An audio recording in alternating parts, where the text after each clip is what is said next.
गज पठाले कलेक्टर।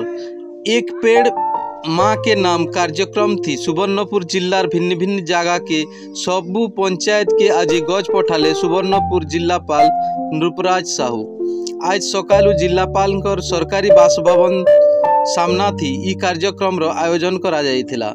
सुवर्णपुर जिला बनखंड अधिकारी मदनलाल शर्मा इताके आयोजन करिथिबार बेल के इथिरे फॉरेस्टर भक्तबंधु मिश्र और उन्हिया अधिकारी माने भी सेठाने थिले।